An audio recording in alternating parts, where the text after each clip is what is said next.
Bismillahirrahmanirrahim. Assalamu alaikum warahmatullahi wabarakatuh. And thank you very much for allowing me to share my discussion this morning. We heard already some discussion from our leader speakers on secularism, banking, the West, colonialization. And so as a Matsale, I have to accept that all of this is true, and I have to start with an apology. The apology is for the behavior of my forefathers in terms of their occupation of, there's not one person that I've met so far in Asia that has not been occupied by the British Empire. And it's not the Army, Navy, or Air Force which does the damage. It's the bank. And that is their ultimate goal and ambition. And they don't give countries their freedom without them being convinced that the new leaders will ensure that nobody touches their banking system. So we have to, I think, as academics, and I think we also touched upon that earlier, as academics we have to try to push back on the practitioners a bit to recover this. We have to really, as academics, now swing back the pendulum, and we need a bit more evidence to show to people, just how much damage there is to our financial system, purely on the choice of money. So hence, it's going to be quite tough to condense 1,300 years of data inside 30 minutes, but we'll try our best, inshallah. First of all, we just have to recap a little bit as to our own religion and our own heritage. The issue of the functions of money. Because, when we turn back to our scholars, we get a lot of advice as to what they thought money was. Prof. Camille touched upon this earlier as well. Some of the foremost scholars in Islam, including Abu Ubaid, Al-Muwadi, Al-Ghazali, Ibn Khaldun, and his student Al-Makrizi, were all unanimous about two things. One was that the first one was their definition of the dinar and dirham as an-nuqud Islamiyya, as the Islamic currency. In fact, Al-Makrizi wrote two books. The second book was exactly entitled this, the Islamic money, an-nuqud Islamiyya. And both Ibn Khaldun and Al-Makrizi were writing at a time where their government was misbehaving badly, in particular in the area of money, and we're going to come on to that shortly. So in Islam, Allah subhanahu wa ta'ala teaches us, and I think we all know this, we're all familiar a little bit, that Allah subhanahu wa ta'ala teaches us in the Quran the functions of money. Exchange, unit of account, store of value, standard and deferred payment are all, I'll just quickly summarize that here. But I would like to add a fifth. Well, I noticed that a fifth function of money involves Sharia legal requirements involving the dinar and the dirham. So in zakat, in jizya, in kharaj, in diyat, sariqa, maha and sarf, all of these are referring specifically to the dinar and dirham. Why? Why do you think, guys? Why do you think specifically? What is the hikmah between a unit of account involving gold and silver? Intrinsic value.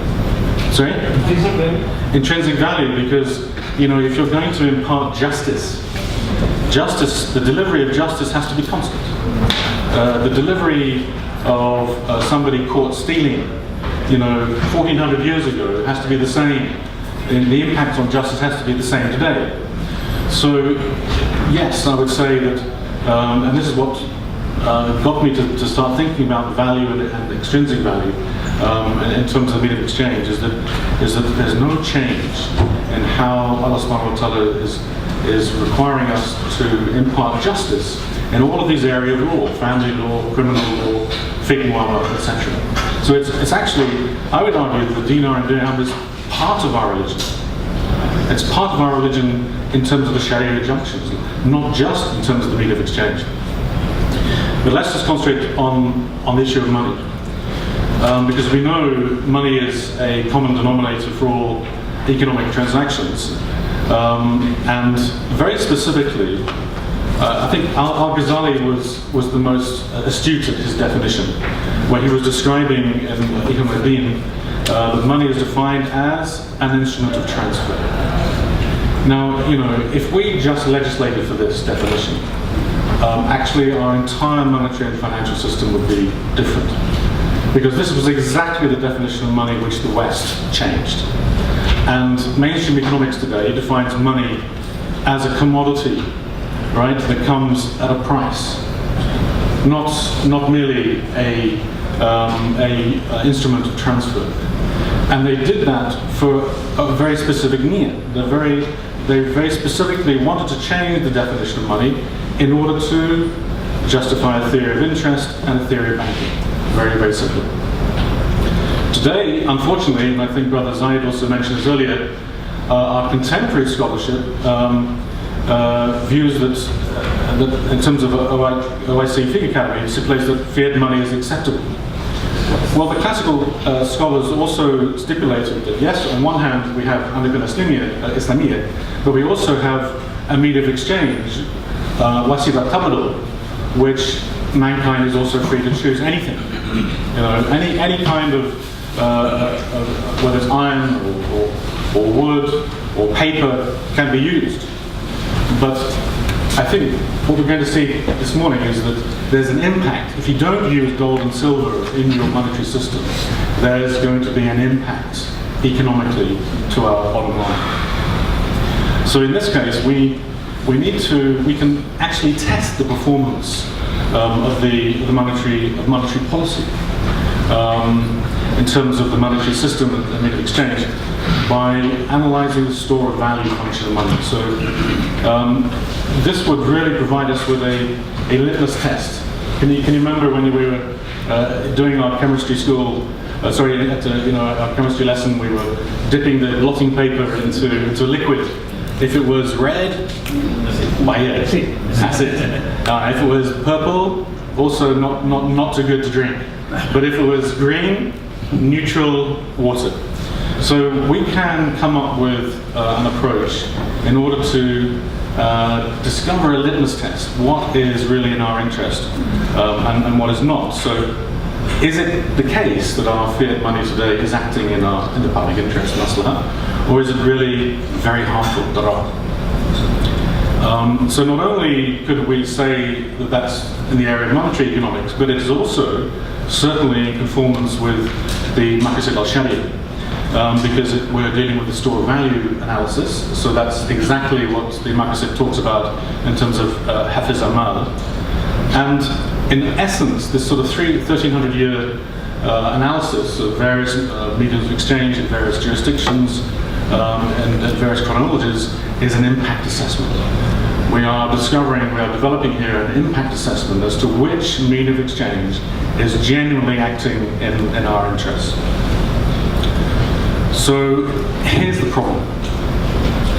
Actually, there wasn't so much of a problem in terms of gold, in terms of Egypt, because as we'll see in the next figure, 1 dinar, which was 4.25 grams of pure gold, exchanged for 1 irda, 1 bushel of wheat, which weighed 67 kilograms, and it exchanged on average for over a period of 822 years. That was the average price of a bushel of wheat over 822 years. That's remarkable testament, actually, to a stable value, to the stable value function of money in terms of gold and real prices expressed in gold. When the Ottomans invaded Egypt and the Abbasid Caliphate collapsed in 1517, the Ottomans started off with a silver currency, the akçe, which was a quarter dirham. But eventually, again under the pressure from the horrible British, they set up the Imperial Ottoman Bank, which was owned by the British, and they then changed the silver commodity standard to a gold standard, so that in 1844, one gold lira coin exchanged for 1 British sovereign pound. 1.1 gold lira exchanged for one British sovereign. But in 2005, 1.5 million paper lira 1.5 million paper lira exchanged for $1. Already, my discussion is over actually, because this is telling us that this is a massive loss of value. Let's not talk about Muslim monetary policy. What about Christian monetary policy? It doesn't seem to matter. England, £1 in 1259 is now worth only 1/7 of 1 penny. America, one silver dollar in 1792 is now only worth 2 cents. And Malaysia, and we'll come on to the data for Malaysia under the fiat standard, 1 ringgit in 1970 is now only worth 2.3 cents. So this actually is emphatic evidence that we have a major problem. But we need to look, when we're dealing with long-term data, we need to look at a few pictures, a few figures here, because they say in English, one picture is worth 1,000 words. So it saves me having to talk all afternoon as well. So the first one, so we're going to quickly whiz through Egypt over 822 years, Turkey over 540 years, England 750, America 218 years, and Malaysia over 45 years, to determine which medium of exchange retains its store of value. And then we're going to determine real prices, and this is the key one to test this theory of value, intrinsic value. But then we're going to determine what real prices would be if the government wasn't involved at all, if there was no debasement, no central monopoly, monetary debasement or manipulation, and so there was no debasement or devaluation had occurred. What would prices have been if we were still using pure gold and pure silver, in other words? So let's first have a look at Egypt. And here I've managed to put up a full population of, all of this is full population data, because I'm trying very carefully to ensure that the critiques of this analysis can't fault my statistical inferential model or something like that. So I'm not coming up with a probable outcome, but an actual outcome here. So it's much more robust. So here we have our 1 dinar exchanging for 67 kilograms of wheat, a bushel of wheat, over 822 years. The exchange rate between the dinar and dirham was a market exchange rate all the way through, except in the case of zakat, of course. But at the time of Rasulullah, actually it was 1 to 10. And it's reflected also in diya. Initially, 100 camels was the price of an accidental murder. And you could either price that in dinars or in dirhams. It would either be 1,000 dinars or 10,000 dirhams, because reflecting that exchange rate. When the Byzantines were victorious over the Sasanians, of course, central administration started to break down. So at the time of Umar, debasement of the silver of dirham started to occur. So even in diya, the sunnah was altered so that the diya for an accidental murder was 12,000 dirhams. So we can see these embedded exchange rates in the shade, and it does reflect the fact that that these market exchange rates were used. It was the fault of Western monetary policy that they started to fix them. And this was the problem of whether they were fixing a gold standard or a silver standard, and then money changers did the arbitrage internationally. So here we can see from the Umayyads through to the Abbasids, temporarily through the Fatimids, and then back to the Abbasid Caliphate under the Ayyubids, and then within Mamluks. But when you express prices in gold, we don't necessarily see the full picture, because whilst that is definitely stable, here there was a hyperinflationary depression, because by this time under the Mamluks they had stopped using gold and silver, and they started to use a fiat currency, fulus. So what was the impact again? An-Nuqud Islamiyya versus a fiat currency, fulus. What was the difference in prices? Well, it was instantaneous. I mean, in fact, the Al-Muqaddimah was written as a warning by Ibn Khaldun in 1377. It was written as a warning to the government. don't mess around with people's money, because if you do, there's plenty of evidence in history of regime change as a result of this. And sadly, it was his student Al-Makrizi which experienced the impact of a Muslim government ignoring that salutary advice from the big elder. Why? Because here we now have prices, again, the price of wheat expressed in copper, and you can see these spikes here. It wasn't the second one, which although was higher, but I think nominal prices, nominal wages had adjusted by then, but it was the first one. The first one in 1404. They caused a hyperinflationary depression. The Europeans couldn't believe their luck because the Egyptians were selling their gold and silver into Europe, and then the Europeans were selling all their copper from the copper mines in southern Europe back into Egypt. That's basically how Venice made its money, how it became a rich city. They couldn't believe it. They themselves realized that copper is worthless and gold and silver is intrinsically valuable.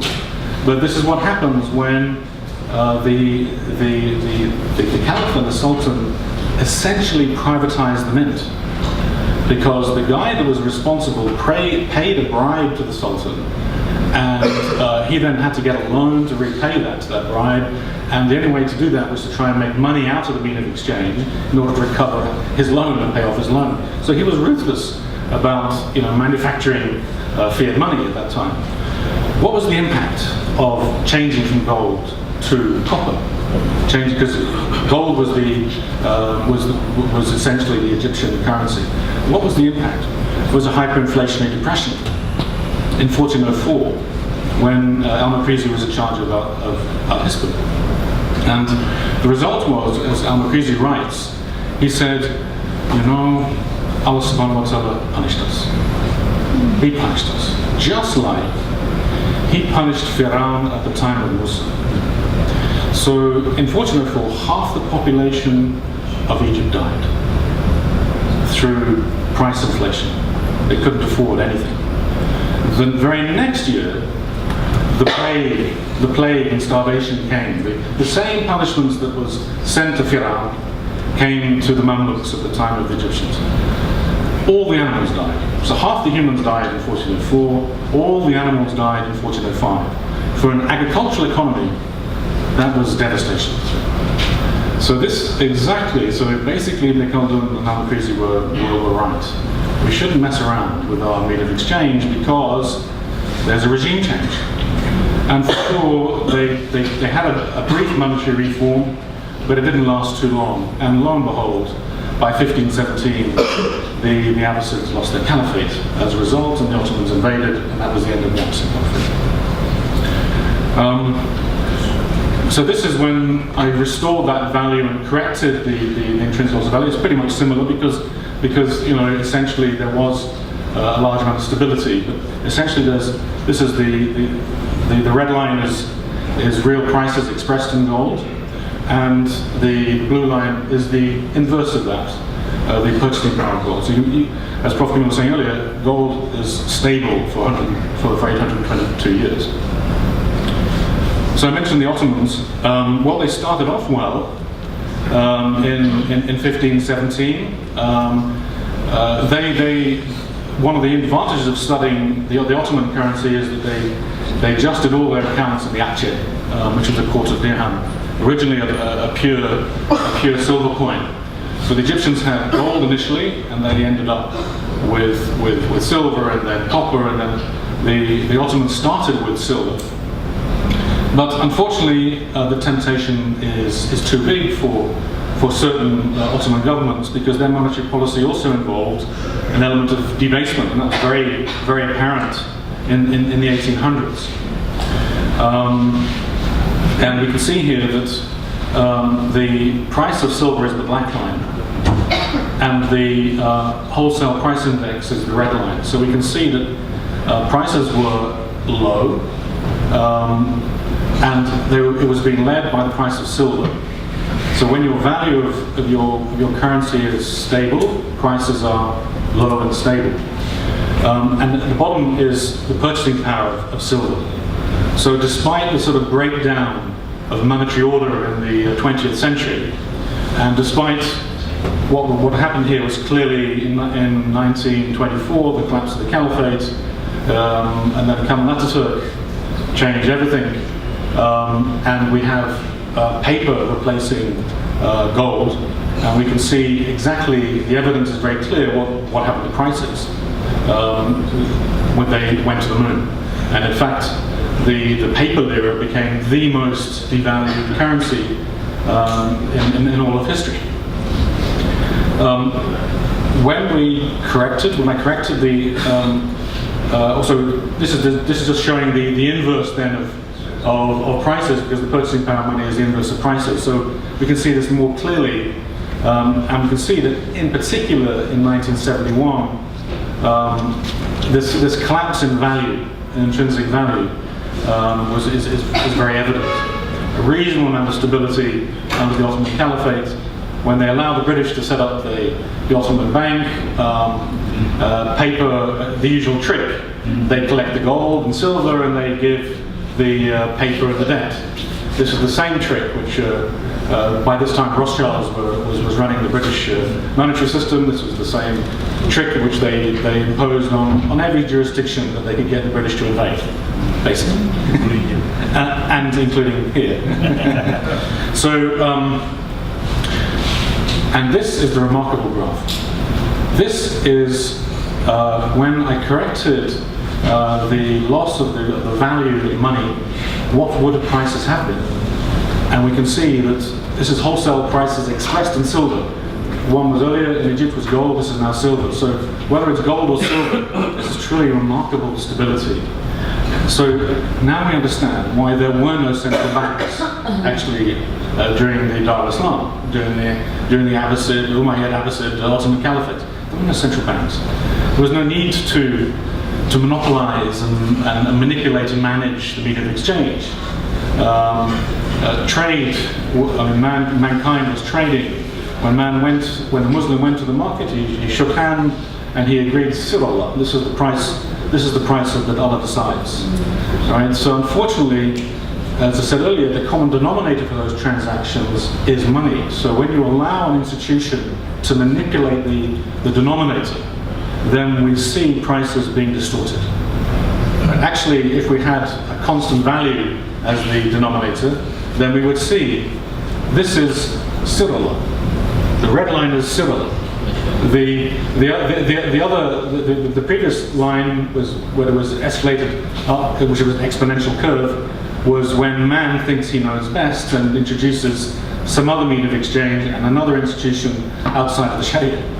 So there's an impact. So this is very clear evidence, actually, about the necessity for intrinsic value. Because what you notice here is that basically, what are we saying? Is that when there's a high valued currency, prices are low and stable over the long term. When you have a low value currency, it's the exact reverse, like today. I'm done with the Fiat standard. It's not just the case for the Ottomans, but also for the English. Again, the English started off with a silver commodity standard, then moved on to a gold standard, de jure by the early 1700s, sorry, a de facto gold standard by the early 1700s, de jure by law by the early 1800s. But things started to change pretty dramatically for the English in 1694. Why? Because that, unfortunately, was the year that we lost our sovereignty. We lost our sovereignty to the Bank of England, which was a private central bank,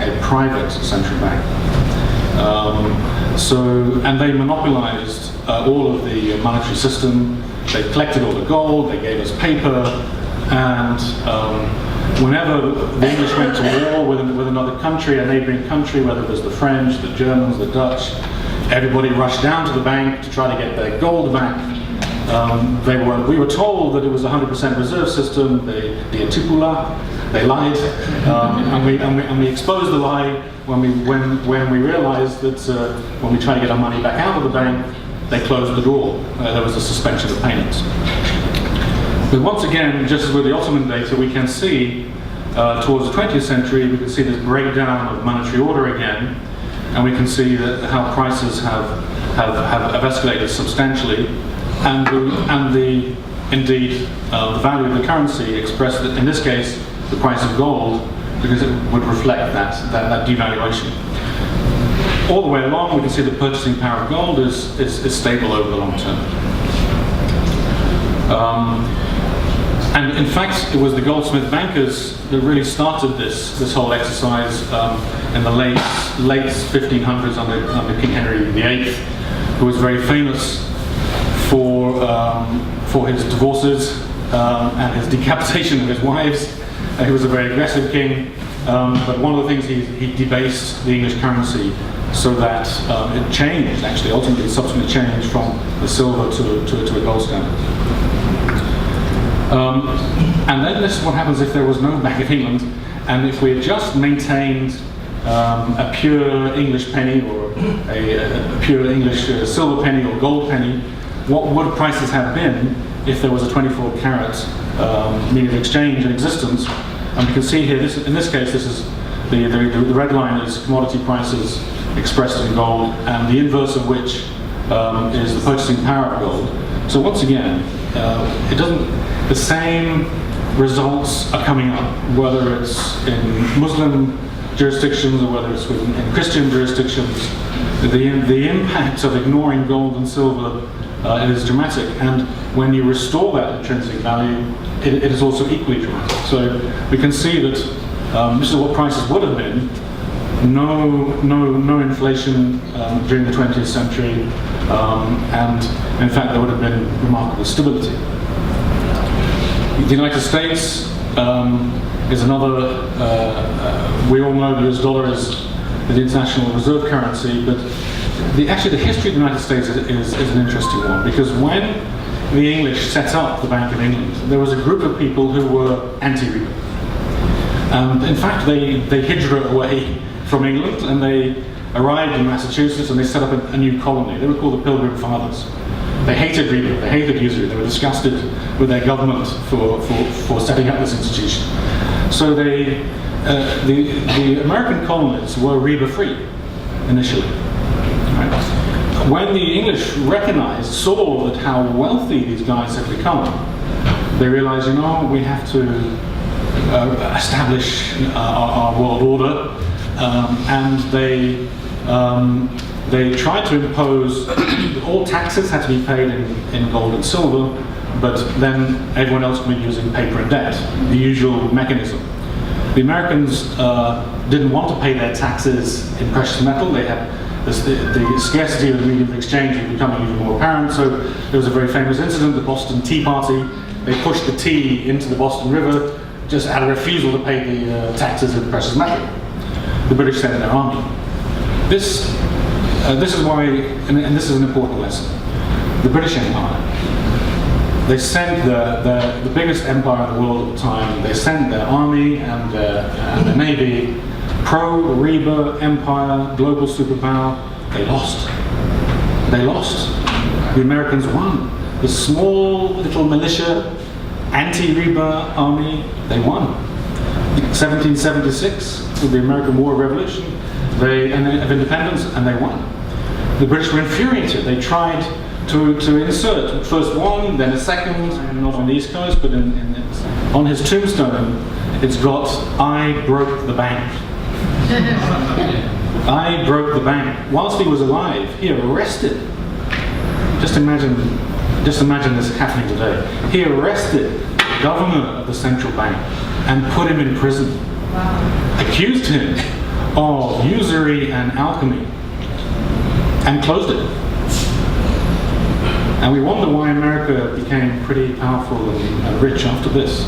Only on the fourth attempt, in December 1913, did finally Rothschild succeed in establishing the Federal Reserve System, which is still private. It's still owned and controlled by them. So I always argue that the Americans lost their independence. They won it in 1776, but they lost it in 1913 because the Rothschilds sitting in London are still controlling them. Most Americans don't realize it. What also happened in 1913 was they had to establish an income tax act to pay. So we have to pay our income tax to pay for the national debt, which the government is borrowing from the central bank. So before 1913, the Americans had no central bank, they had no income tax, they had no paper, no debt. They had gold and silver, and they were living their golden age in terms of their economic history. So the rest, so here, 1913, Allah subhanahu wa ta'ala declares war, World War I. The rest is history. We see economists like Keynes arguing against the gold standard, then Friedman arguing against the gold exchange standard. And lo and behold, even prices have escalated enormously for the Americans, and lo and behold, they elect President Trump. This is the outputs of American desperation, where the average middle class has seen their jobs exported, has seen their wealth exported, and now they've got to try to recover it somehow, but they still don't understand what the common denominator, what is the problem. The problem is their central bank. And of course, if you notice, none of the presidents criticise the central bank in the United States. They wouldn't dare. So jump back on it. And when they do, they just get shot. Lincoln, McKinley, Kennedy. They failed with Reagan. Reagan tried to do an audit of the gold reserves, so they unfortunately the guy missed.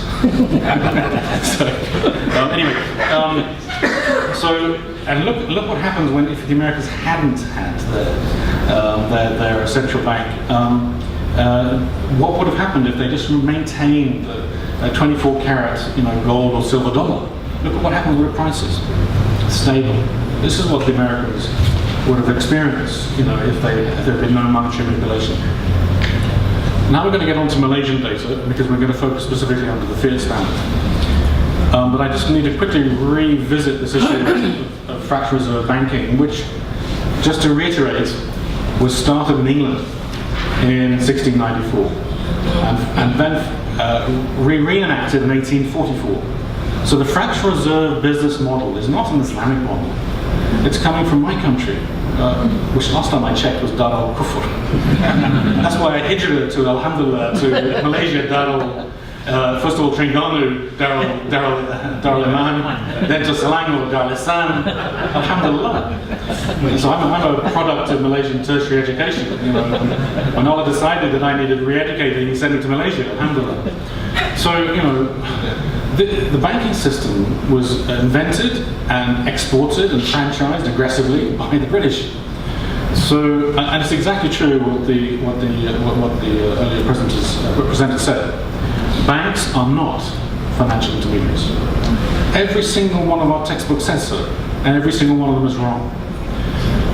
The intermediation, the theory of financial intermediation says that banks receive deposits and lend them, and then lend them out from the surplus to the deficit sector, right?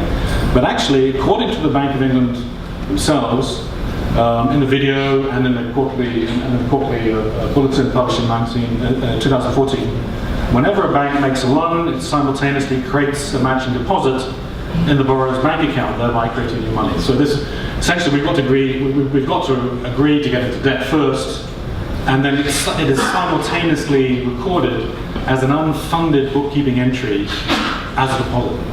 Actually, that's alchemy. And Ibn Taymiyyah reminds us that alchemy is even more serious than riba in Islam.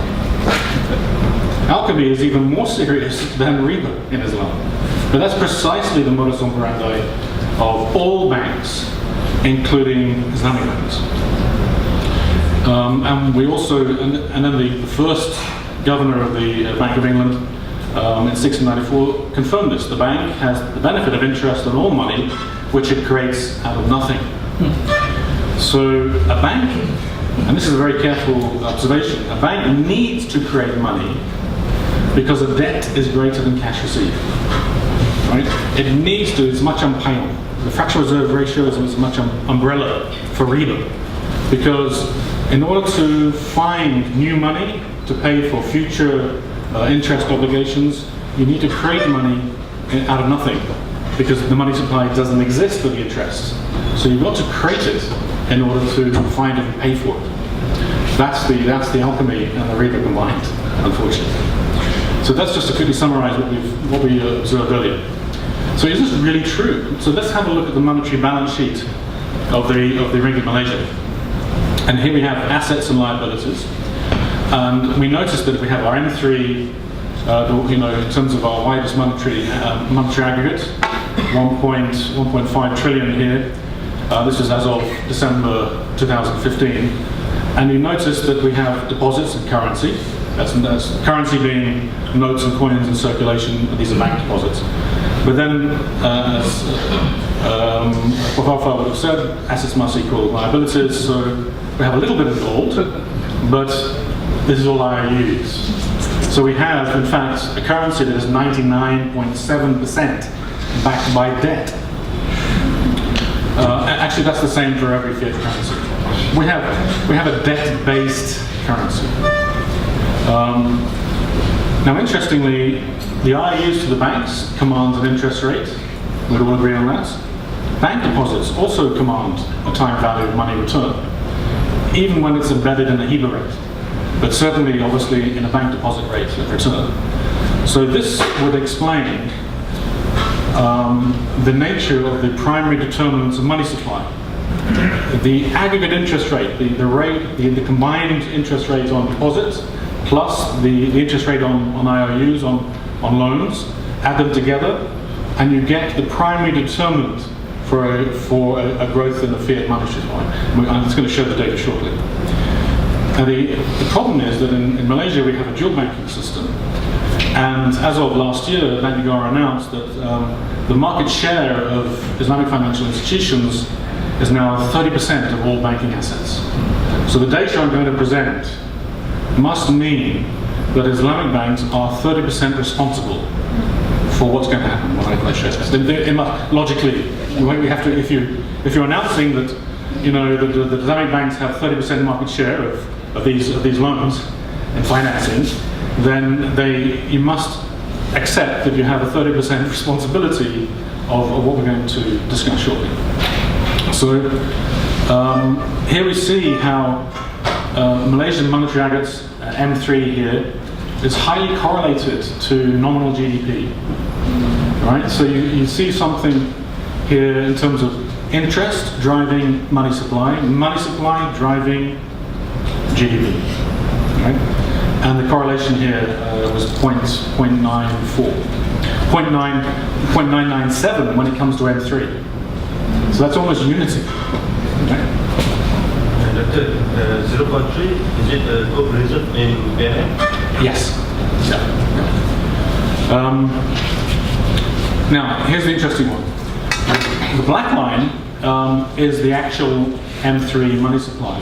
And the little dotted, can you see that? The little dotted red line? So this is my own estimation of what model M3 by just using the interest rate on deposits and on loans since 1970. So the cumulative monthly compound, when I compounded the money supply since 1970, can you see it's pretty much exactly the same. So I thought that we have a debt-based fiat currency. We have a riba-based fiat currency. It's even worse. Because all the time the principles are being settled.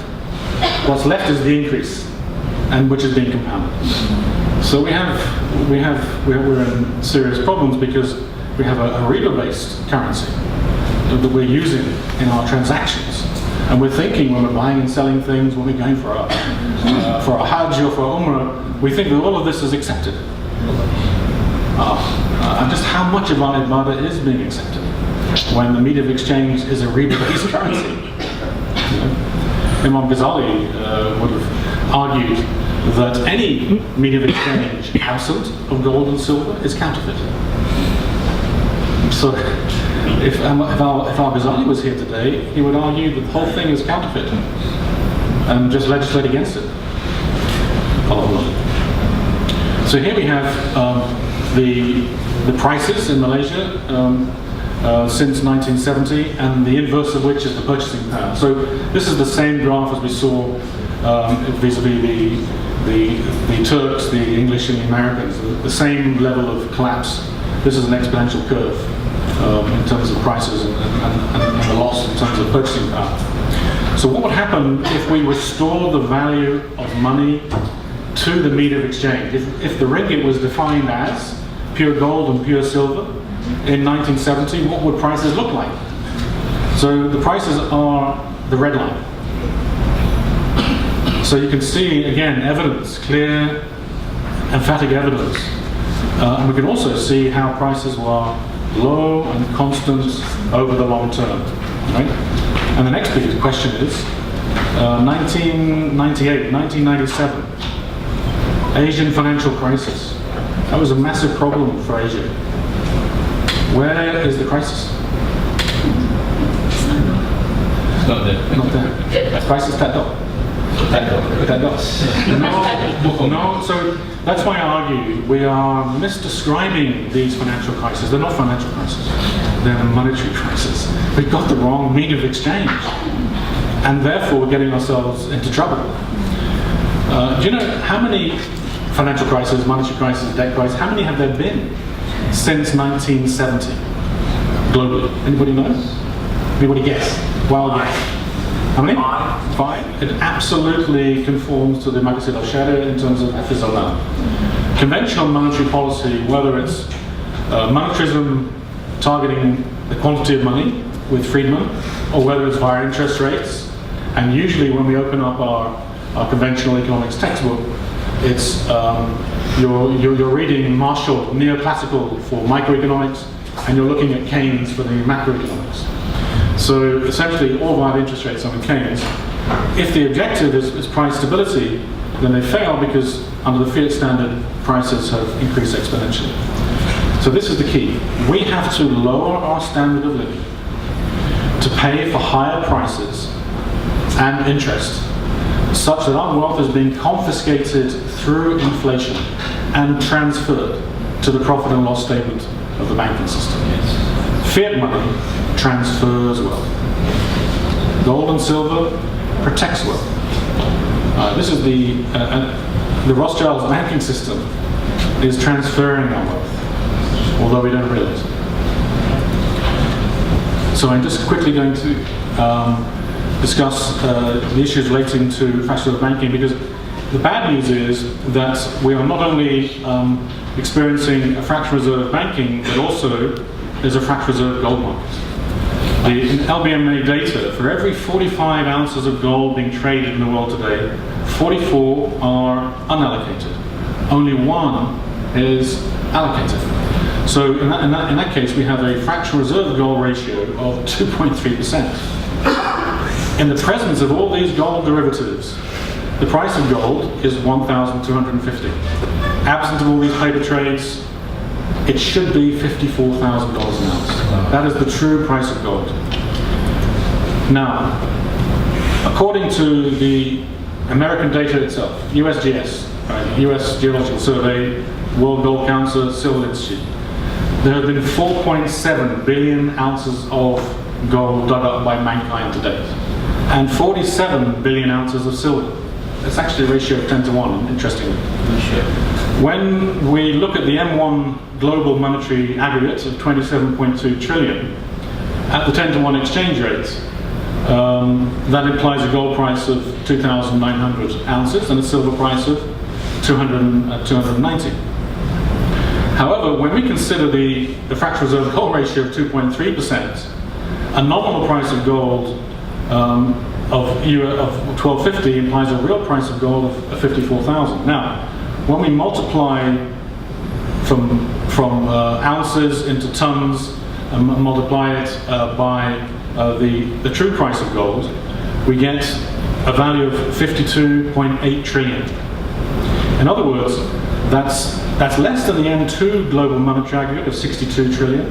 That's also less than the M3 global monetary aggregate of 78 trillion, but it would be easily exceeded when we also included silver. So to the argument that there's not enough gold and silver in the world, not true. There's absolutely enough gold and silver in the world today. The problem is it's all in the wrong hands. So the problem is it's all with, Rothschild. So they may come up with a new system, maybe a new gold standard for us in the years ahead. They may collapse the current one, but they'll keep the gold and we get the standard only, sahaja. Right? So we'll still be under their control. So we've just got to break free from these guys if we're going to retain our independence. So just very quickly, I'm just going to conclude that for Islamic banking, they've unfortunately gone and copied the same mechanism. And that means that they've got to come up with a debt contract first, and then it's going to be recorded as a deposit. So that's why I argue that all our Sharia scholars are doing is just using trade contracts to generate a risk-free debt finance mechanism. Fiqh al-Hiyal or Fiqh Muamalat. Well, Rasulullah foretold that time is certainly coming onto mankind when they legalize riba under the name of Bay. Bay al-Dain, Bay al-Ina, Bay al-Rajil, Bay. If you don't believe me, just have a look at this one. This is profit rates from Maybank Islamic Banking. Option number 2.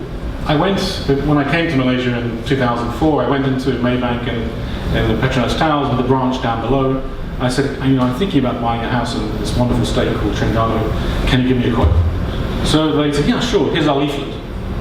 So here's the leaflet that she gave me. And these are all profit rates. And then she turned the computer around and said, here's your installment. So I just fell off the chair when I saw it. I said, please can I have a printout?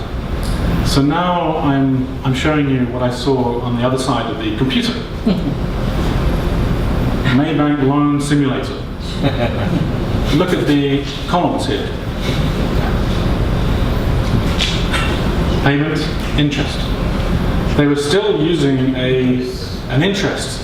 So it's profit rate to the public. On the computer, it's the interest rate. They didn't even bother to change the name. Alhamdulillah. Allah subhanahu wa ta'ala, 2004. Allah subhanahu wa ta'ala always reveals the munafiqeen. And the hypocrite or a liar, it's very difficult to have a reasonable conversation with some of these guys, because it's very difficult to have a reasonable conversation with somebody that is insisting that they have the high standards of Islam, but are not practicing. It's very difficult to have a conversation with somebody who's a hypocrite. Because a liar and a hypocrite knows they're lying and being a hypocrite, but they're just refusing to accept it publicly. So advisors know. They know. They all know. Because they all know. They're just branding their own bank accounts. Yeah. So I'm just very quickly going to conclude here that I think Prof. Kamil has also mentioned about fintech. But I just want to mention that eventually, we are going to be returned to our deen. Whether we like it or not, kicking or screaming, we're going to be returned to our deen. Because Allah subhanahu wa ta'ala, for sure, He's going to have His victory over the damage which the Yahudi had done to the world. And we're going to go back to our straight line, the Sirat al-Mustaqim, towards the oasis. This was the dinar and the dirham of Caliph Abdullah ibn Marwan, minted in the year 699. He was externalizing the dinar and dirham. He called in all of the currency and then reminted it with the dinar and dirham. It's not those coins that I wanted to share with you. It was this coin here. Because I always say that, I'm actually a kind of optimistic person. I've just given you a very depressing picture, but I'm very optimistic because, spring always follows winter. And just look at this coin. This coin has also the shahada. Right? It was also minted fairly soon afterwards, in 774. But you know who minted this coin? The dinar of King Offa. It's got here Rex, Offa, Rex, Offa, Rex. Got a bit of Latin and Arabic here. This is the first English king of the Kingdom of Mercia in middle and southern England. You see, when the Muslims were united, economically powerful under the Dar al-Islam. They were united. They used the dinar as the international trade coin. They used the dirham for small transactions. So the English were not at that time a superpower. They were backwater, experiencing their dark ages. They had Oxford University, but they didn't have the advance, in terms of Cordoba had street lighting and pavement. Oxford didn't. And here we have the king imitating the Muslim currency out of respect, and trading with the Umayyads, trading with the Abbasids. Today, other way around. We've copied their currency, and look where it's gone. Look where it's getting us. So this is a very salutary lesson, because in the English textbooks it told me that the first gold coin was in 1257. It was an English penny. No, it was a dinar. Lo and behold, it was a dinar. So I would say we shouldn't lose hope. Soon this system is going to jettle, and it's going to come back to the original mechanism. And we have previously ignored the advice from Rasulullah, who actually prohibited us from destroying the dinar hadith. That should be enough of a dalil for us to be obedient. But that was the once of the dinar and dirham was certainly the once of money. And Rasulullah also said, a time is certainly coming on to mankind, will there be nothing left of value which we have used except a dinar and dirham. So Rasulullah is saying that we are going to go back, despite our IT today, we are going to go back to the dinar and dirham. As much as the Americans and the English would not like to see that happen. And hence that's why I published my book on all of this, because in honor of al-Maqrizi, because the Islamic currency, he also wrote Anaqid Islamiyya. So hence we shouldn't lose hope. For sure this current system is just a house of cards, and for sure eventually Allah subhanahu wa ta'ala will be victorious. Thank you very much for sharing.